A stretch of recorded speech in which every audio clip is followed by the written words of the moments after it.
पर शिवलिंग से यह गुप्त चीज उठा कर ले आना, छप्पर फाड़ कर होगी, धन वर्षा मनोकामनाएं होगी, पूर्ण इतना पैसा आएगा कि गिनते गिनते थक जाओगे। भगवान भोलेनाथ जी और भगवान विष्णु के आशीर्वाद से आपके जीवन में बहुत उन्नति होगी। श्री शिवाय नमस्तुभ्यं महाराज। जैसा कि आप सभी जानते हैं कि एकादशी की तिथि भगवान विष्णु को समर्पित होती हैं, लेकिन इस बार की एकादशी बहुत ही खास है क्योंकि ये सोमवार के दिन पड़ रही हैं। और महाराज आप सभी ये तो जानते ही हैं कि सोमवार का दिन इस हमारे महादेव को समर्पित होता है, इसीलिए इस एकादशी का महत्व कई गुना अधिक बढ़ जाता है। और ऐसी तिथियां साल में केवल एक ही बार पड़ती हैं। ऐसे में यदि इस दिन सभी शिव भक्त भोलेनाथ की विधि विधान से पूजा अर्चना करते हैं तो भक्तों की सभी प्रकार की मनोकामनाएं पूर्ण हो जाती हैं। इसी के साथ महाराज 13 अप्रैल सोमवार एकादशी पर व्रत रखने से भगवान शिव और भगवान विष्णु की विशेष कृपा प्राप्त होती है। साथ ही इस दिन यदि कोई व्यक्ति भगवान भोलेनाथ की थोड़ी सी भी पूजा अर्चना कर लेता है तो उस व्यक्ति के जीवन की सभी मनोकामनाएं पूर्ण हो जाती हैं, उस व्यक्ति के जीवन के हर कष्ट समाप्त हो जाते हैं और उस व्यक्ति के जीवन में धन प्राप्ति के सभी रास्ते खुलने लगते हैं। तो चलिए वीडियो को शुरू करते हैं, लेकिन उससे पहले अगर आप भी चाहते हैं कि भगवान भोलेनाथ का आशीर्वाद आपके ऊपर सदैव बना रहे तो इस वीडियो को एक लाइक करें और चैनल को सब्सक्राइब करके कमेंट में ओम नमः शिवाय या हर हर महादेव जरूर लिखें। तो महाराज आज हम जानेंगे कि आपको 13 अप्रैल सोमवार एकादशी पर भगवान भोलेनाथ के मंदिर जाकर के कौन सी वस्तुएं भोलेनाथ को अर्पित करना है और वह कौन सी गुप्त चीज है जिसे आपको सोमवार एकादशी पर शिवलिंग से उठाकर लेकर के आनी है, जिससे कि आपके घर से दुख दरिद्रता और सारी परेशानियां हमेशा के लिए समाप्त हो जाए और आपके घर में हमेशा ही सुख समृद्धि और सौभाग्य बना रहे। महाराज आप सभी ये तो जानते ही हैं कि देवों के देव महादेव यदि किसी व्यक्ति पर अपनी कृपा कर देते हैं तो साक्षात्कार काल भी उसका कुछ नहीं बिगाड़ पाता है। इसीलिए भक्तों आज की इस वीडियो में हम आपको बताएंगे कि कैसे आप भोलेनाथ को प्रसन्न कर सकते हैं और आपको भोलेनाथ का आशीर्वाद प्राप्त हो सकता है और किस प्रकार से आपको इस दिन भोलेनाथ की पूजा अर्चना करनी है और साथ ही वह कौन सी गुप्त चीज है जिसे आपको इस दिन शिवलिंग से चुपचाप लेकर के आज जाना है ताकि आपके घर पर अन्न और धन का भंडार कभी भी कम ना हो। देखिए महाराज आपके जीवन में चाहे कितनी ही बड़ी परेशानी हो, कितनी ही बड़ी दिक्कत क्यों ना हो, मान लीजिए यदि आपके जीवन में बहुत अधिक धन की समस्या है, आप नौकरी की प्राप्ति के लिए बहुत ही ज़्यादा परेशान हो चुके हैं, आपके शत्रुओं ने आपको घेर लिया है, संतान की प्राप्ति आपको नहीं हो पा रही है, तो एक बात का ध्यान रखिएगा कि यदि आप भी 13 अप्रैल सोमवार एकादशी पर यदि भगवान शिव से जुड़े कुछ उपाय कर लेते हैं तो फिर आपकी चाहे कितनी ही बड़ी मनोकामना हो, कितना ही बड़ा कष्ट हो, वो खत्म हो जाता है और आपकी हर मनोकामना पूर्ण हो जाती है। मान लीजिए यदि आपके ऊपर कोई दोष लगा हुआ है, जैसे वास्तु दोष, शनि दोष, पितृ दोष या कोई भी दोष लगा हुआ है, तो आपको सोमवार एकादशी पर यह गुप्त चीज शिवलिंग से लेकर के आ जाना है। आपके जीवन से सारी परेशानियां दूर हो जाएगी और आपके जीवन में धन आने के सारे मार्ग खुल जाएंगे। महाराज एक विशेष बात का हमेशा ध्यान रखें कि जब भी हम भगवान भोलेनाथ की पूजा करते हैं तो हमें धैर्य रखना चाहिए, विश्वास रखना चाहिए और श्रद्धा के साथ भगवान भोलेनाथ की पूजा करनी चाहिए, क्योंकि भगवान भोलेनाथ बहुत ही भोले हैं।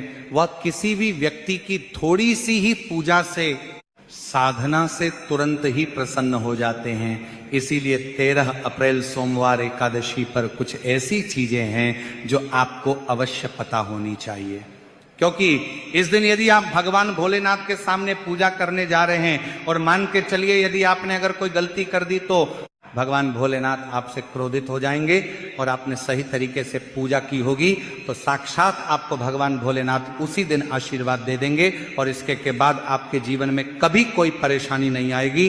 तो महाराज आपको हम वो सभी चीजें बताने वाले हैं, इसलिए आपको सभी इस वीडियो में अंत तक बने रहिए। तो महाराज ध्यान दीजिए, सोमवार एकादशी पर सबसे पहले तो आपको भगवान भोलेनाथ के मंदिर जाना होगा और ये जितने भी उपाय आपको बताए जाएंगे ये आपको भगवान शिव के मंदिर में ही करने होंगे। देखिए अक्सर कई भक्तों का प्रश्न होता है गुरुजी हमारे घर पर शिवलिंग है क्या? हम घर पर पूजा नहीं कर सकते? तो इसका उत्तर है नहीं। इस उपाय के लिए आपको मंदिर जाना पड़ेगा, क्योंकि मंदिर का जो शिवलिंग होता है और जो घर का शिवलिंग होता है इसमें बहुत ज़्यादा फर्क होता है। जो मंदिर का शिवलिंग होता है और इसकी जो शक्ति होती है वो आपके घर के शिवलिंग से करोड़ों गुना ज़्यादा अधिक होती है। इसमें ऐसी सकारात्मक ऊर्जा होती है जिसके सामने अगर आप थोड़ी सी पूजा करते हैं तो तुरंत ही उसका फल आपको मिलता है और आपके जीवन की हर परेशानी चली जाती है। तो आपको जितने भी आज उपाय बताए जा रहे हैं आपके जीवन की परेशानी को खत्म करने के लिए, आपकी मनोकामना पूर्ति के लिए, तो इन उपायों के लिए तो आपको मंदिर जाना पड़ेगा। और 13 अप्रैल सोमवार एकादशी की तिथि भी पड़ रही है। तो ये दिन ऐसा है, इस दिन अगर आप मंदिर जाकर के भगवान भोलेनाथ की पूजा आराधना कर रहे हैं तो मान के चलिए आपके जीवन में कभी कष्ट आ ही नहीं सकता। पूरे साल आपके घर पर अन्न धन का भंडार भरा रहेगा। तो आपको क्या लेकर जाना है वो आपको नोट कर लेना है, क्योंकि भक्तों अगर आपने एक भी गलती कर दी तो आपकी पूजा संपन्न नहीं मानी जाएगी। तो महाराज सबसे पहली जो वस्तु है जो कि आपको शिव मंदिर लेकर के जाना है वह है एक लोटा जल। अब महाराज यहाँ पर कई लोगों का प्रश्न रहता है कि गुरुजी जल जो है वह तो शिवालय में भी मिल जाता है, शिव मंदिर में मिल जाता है, तो क्या जल मंदिर से ले सकते हैं? तो इसका जवाब है नहीं। आपको ये जो जल है इसे अपने घर के रसोई घर से ही लेकर के जाना है। अब महाराज इसका भी एक कारण है घर से, इसलिए आपको जल ले जाना है ताकि आपके घर का जो जल आप लेकर जा रहे हैं भगवान भोलेनाथ पर चढ़ाने के लिए, उसी जल के द्वारा आप भगवान से जुड़ जाएंगे। उस जल के द्वारा आप भगवान को अपनी सभी परेशानियां बता देंगे और उस जल को जैसे ही भगवान भोलेनाथ पर आप चढ़ाएंगे अपनी समस्याओं को बताते हुए वह समस्या आपकी खत्म हो जाएंगी। इसलिए घर से ही आपको एक लोटा जल लेकर के जाना है। के साथ महाराज जो जल आप लेकर के जा रहे हैं उसमें आप चाहे तो 1 से 2 बूंद गंगा जल की भी डाल सकते हैं, क्योंकि गंगा जल से युक्त जल समर्पित करने से भगवान शिव हमसे बहुत अधिक प्रसन्न होते हैं। अब महाराज इसी के साथ में आपको एक प्यारी सी और एक सुंदर सी बेल पत्र भी लेकर के जानी है। बेल पत्र को लेते समय ध्यान रखें कि यह कहीं से भी टूटी हुई या फिर खंडित नहीं होनी चाहिए। इसी के साथ में 13 अप्रैल को है सोमवार एकादशी, तो इस दिन आपको बेल पत्र के वृक्ष से बेल पत्र को तोड़कर नहीं लाना है, क्योंकि ऐसा करना भगवान शिव को क्रोधित भी कर सकता है। इसीलिए आप यदि हो सके तो 1 दिन पहले ही बेलपत्र तोड़ के ला सकते हैं, या फिर आपको शिवलिंग पर चढ़ा हुआ बेलपत्र शुद्ध जल से धोकर उसका प्रयोग कर लेना है।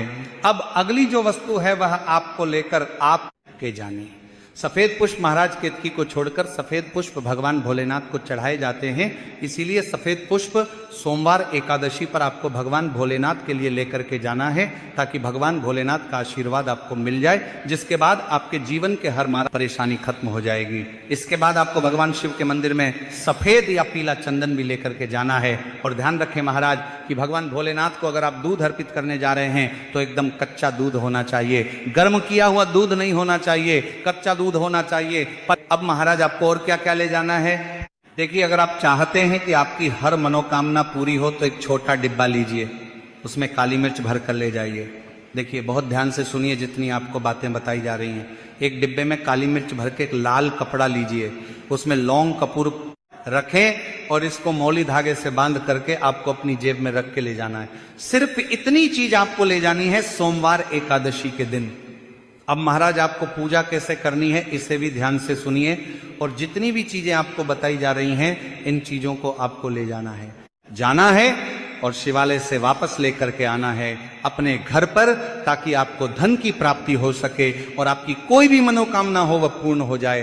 तो महाराज आप सबसे स्नान आदि करके 13 अप्रैल सोमवार एकादशी पर जाएंगे शिव जी के मंदिर में। तो सबसे पहले आपको इस बात का ध्यान रखना है, मंदिर जाने से पहले ही काले या नीले कपड़े धारण करके मंदिर ना जाए, वरना भगवान भोलेनाथ का आपको क्रोधित रूप देखना पड़ सकता है। अब सबसे पहले आपको भगवान शिव के शिवलिंग पर एक धारा से जल समर्पित करते जाना है और आपको मन ही मन श्री शिवाय नमस्तुभ्यम या ओम नमः शिवाय इस मंत्र का जाप करते रहना है। अब महाराज इसके बाद आपको भगवान शिव के शिवलिंग पर चंदन लगाना है। चंदन लगाने के बाद भगवान भोलेनाथ पर आपको बेलपत्र समर्पित करना है। फिर इसके बाद आपको भगवान भोलेनाथ पर सफेद पुष्प अर्पित कर देना है। सिर्फ इतना आपको करना है। दूध अगर आप चढ़ाना चाहते हैं तो दूध भी आप चढ़ा सकते हैं। इतना बस आपको करना है। इतना करने के बाद आपको वहां पर खड़े होकर 108 बार, बहुत ध्यान से सुनिएगा, 108 बार आपको ओम नमः शिवाय का जाप करना है। या तो आप 108 बार जाप कर लीजिए या 51 बार कर लीजिए। अब आपको क्या करना है, एक डिब्बा जो काली मिर्च का आप ले गए थे, उस काली मिर्च के डिब्बे को आपको शिवलिंग पर जो जलहरी होती है, जहां से जल बह के नीचे गिरता है, इस जलहरी के वहां पर आपको जो काली मिर्च लेकर के गए थे, उस काली मिर्च को आपको स्पर्श करना है। कहां? शिवलिंग पर, जहां से जल नीचे गिरता है उस स्थान पर। और ये काली मिर्च आपको अपने पास वापस रख लेना है। अब जो आप लाल पोटली ले गए हैं बंद करके लौंग और कपूर की, इसको भी आपको स्पर्श कराना है शिवलिंग की जलहरी के वहां पर, और इसे भी आपको वापस रख लेना है। अब आपको क्या करना है, जिस लोटे में पानी ले गए थे या जिस लोटे में भी आप दूध ले गए थे, उसमें आपको क्या करना है। देखिए, आप सभी को पता है कि जब भी हम शिवलिंग पर जल अर्पित करते हैं तो वह शिवलिंग से होकर के जलधारी की ओर बह करके आता है और नीचे गिरता है। तो जहां से भी वो जल नीचे गिरता है वहां आपको अपना ये लोटा रखना है और इस लोटे में आपको कुछ जल वापस झेलना है। महाराज ध्यान रखिएगा, जो आप लोटे में जल भरकर ले गए हैं वो जल आपको वापस बचाना नहीं है, वो तो पूरा आपको भगवान भोलेनाथ को अर्पित कर देना है।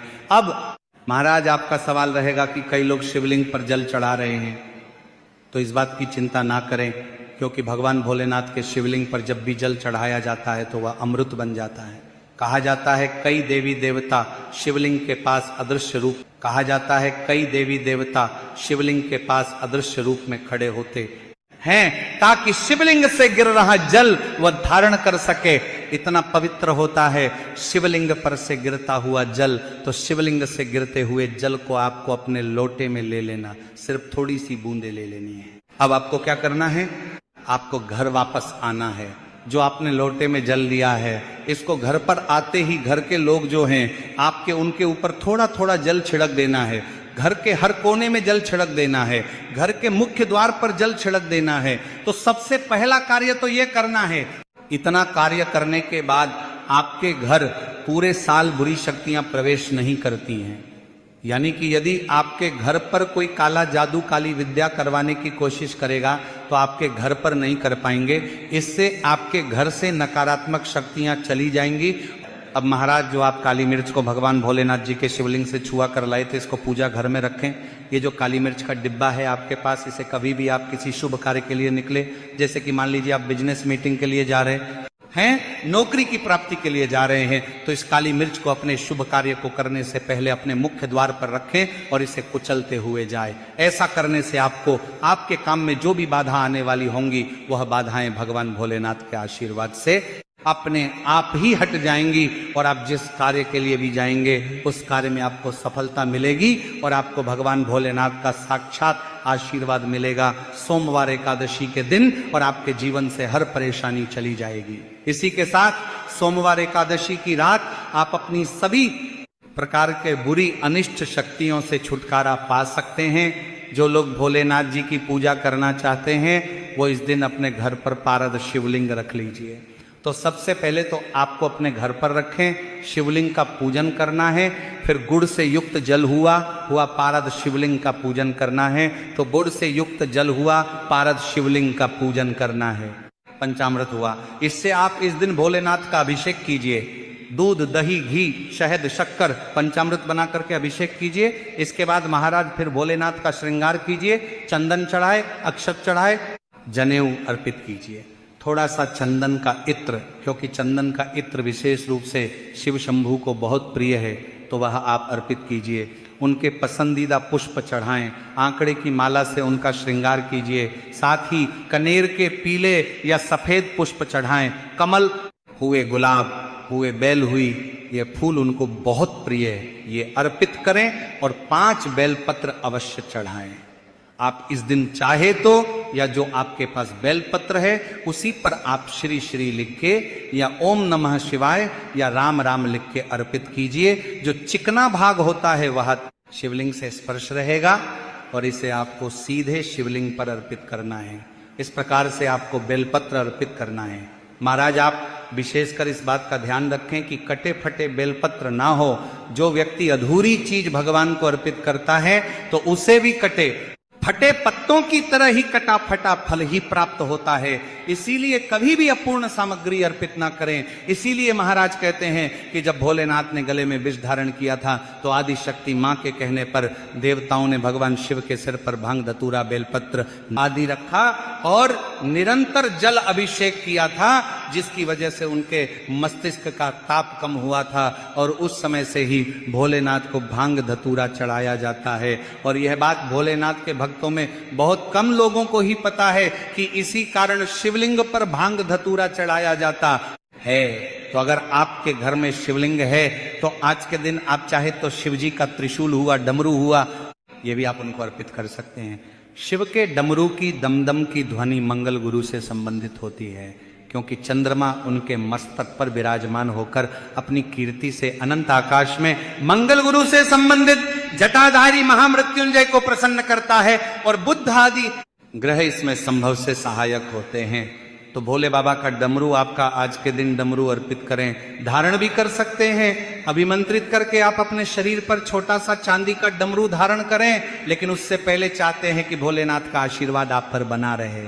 तो इस वीडियो को एक लाइक करें और चैनल को सब्सक्राइब कर लें और कमेंट बॉक्स में ओम नमः शिवाय जरूर लिखें। धन्यवाद।